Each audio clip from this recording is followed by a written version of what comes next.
E essa história de que Eduardo Barba Domingues pode trocar o Atlético Mineiro pelo River Plate. Você sabe, o River demitiu o Eduardo Cudê depois da eliminação na Sul-Americana pro Santa Fé e está em busca de um treinador. O Barba Domingues foi pretendido pelo River Plate em fevereiro. Quando o Barba deixa o Estudiantes e acerta verbalmente com o Atlético, o River Plate tenta atravessar e oferece na oportunidade o dobro do salário, mas o Barba fez valer aquilo que havia prometido aos dirigentes do Atlético e se apresentou no Galo. Antes de gravar esse vídeo, conversei com o dirigente do Atlético que me assegurou que não existe nenhuma preocupação em relação a esse suposto interesse do River Plate. Se na época sem contrato o Barba se apresentou ao Galo, imagina agora, em que ele vive a melhor fase no Atlético. São 12 jogos sem perder, às vésperas da decisão contra o Cruzeiro e ainda vivo na Sul-Americana. O Atlético não demonstra preocupação em relação a isso.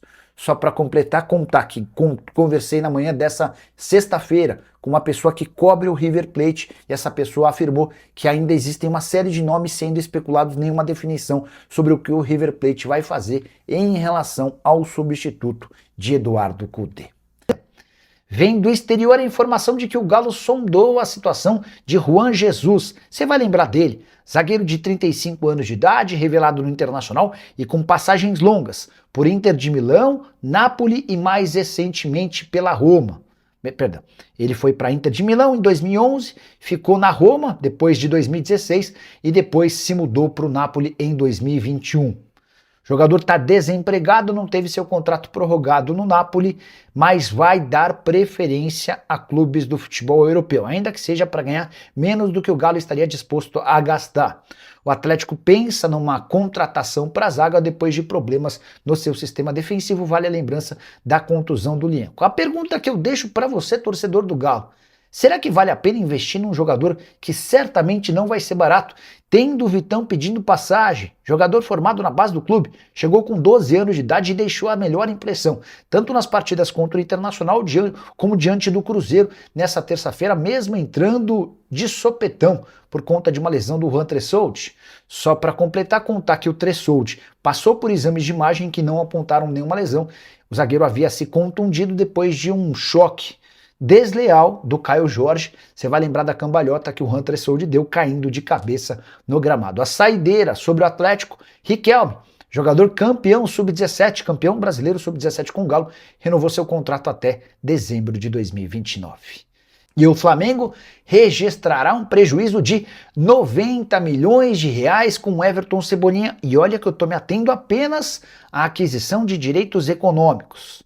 O atacante, que havia sido comprado do Benfica por 13 milhões e meio de euros, depois ainda teve mais 1,5 milhão de euros de custo. É que na virada de 2025 para 2026, como não vendeu o Cebolinha, estava previsto no contrato esse acréscimo de mais 1,5 milhão de euros. 15 milhões de euros hoje equivalem a 90 milhões de reais. E aqui vem a notícia importante do dia: o Flamengo decidiu abrir mão do Cebolinha. O clube topa liberá-lo sem custos, para que ele cumpra, para que ele não tenha de cumprir os últimos 6 meses finais do acordo. O contrato entre Cebolinha e Flamengo se encerra em 31 de dezembro. E desde que ele não jogue num rival brasileiro, se o Cebolinha encontrar qualquer outro clube no mundo, vai ser liberado sem nenhuma necessidade de compensação financeira. Em troca, o Flamengo economiza 1,5 milhão de reais por mês, nos meses que ainda restam daqui até o fim da temporada: setembro, outubro, novembro, dezembro, além de 13º e férias proporcionais. Passagem que viveu alguns bons momentos e vários momentos de queda. Dá definitivamente para dizer que o Cebolinha não deixará saudade. Custo alto, salário elevado e jogador que não empolgou.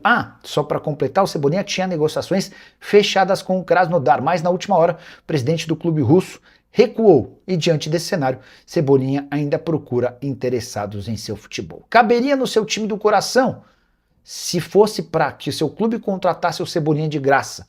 Seria um bom negócio? É só importante lembrar que o Cebolinha, para clubes brasileiros, pede um pacote de 2,5 milhões de reais por mês. 1,5 milhão de salário e outro 1 milhão de luvas. Reginaldo Sobreira: Nicola, quem acha que vai passar, Galo ou Cruzeiro?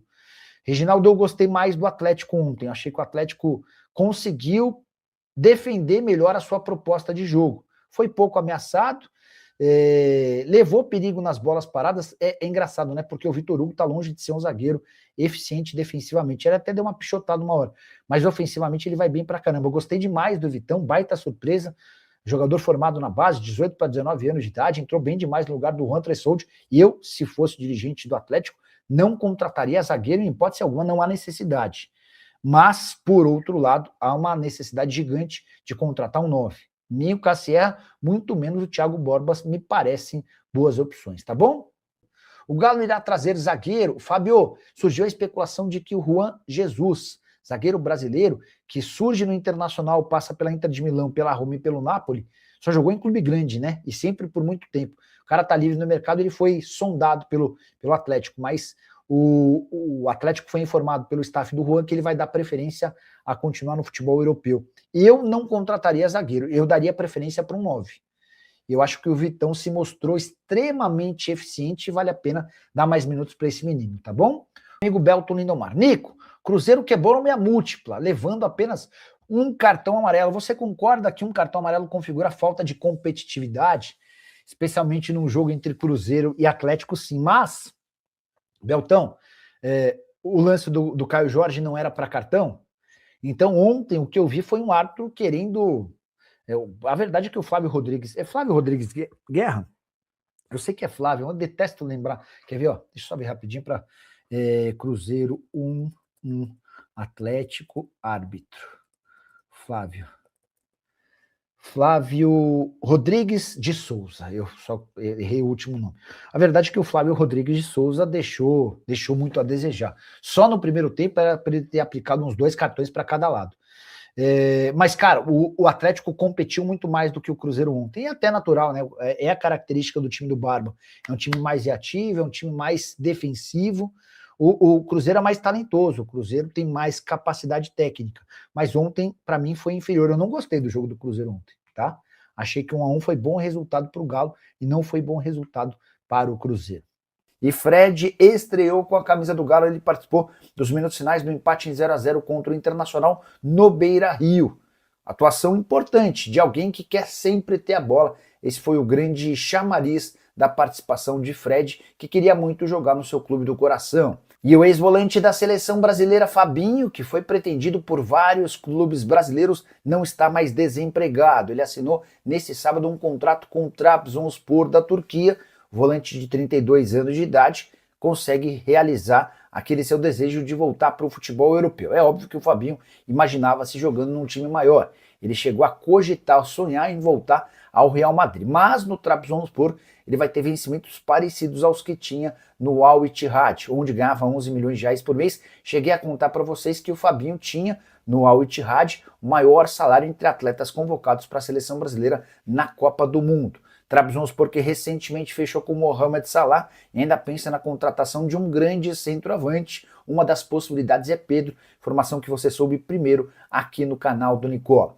O Fabinho, antes de fechar com o Trabzonspor, foi sondado pelo Cruzeiro. Em janeiro havia sido procurado pelo Palmeiras. Mas o objetivo do Fabinho, que tem 32 anos de idade, é permanecer por mais 2 ou 3 temporadas no exterior, aí sim, para voltar para jogar em definitivo no futebol nacional. A pergunta que eu deixo para você, o Fabinho caberia no seu clube do coração? O que você pensa sobre o jogador que era reserva na seleção de Carlo Ancelotti?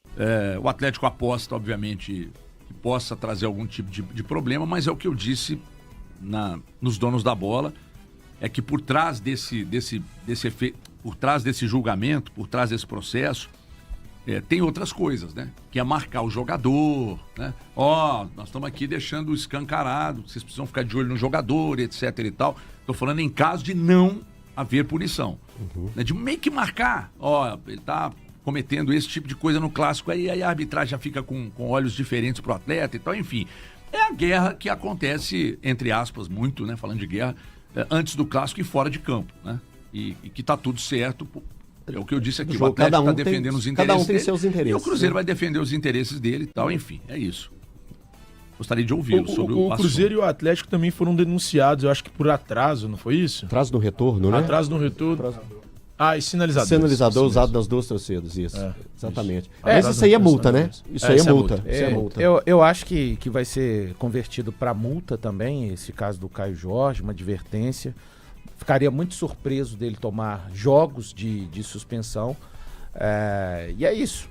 Eu acho que também O Caio Jorge, tô vendo muita gente falar que o Caio Jorge ficará marcado por essa situação, mas o Caio Jorge, ele ficou marcado, a tendência dele é ficar marcado por bom futebol. Ele não passa um bom período, tá? Ele vem de 3 jogos, pra mim, bem ruins.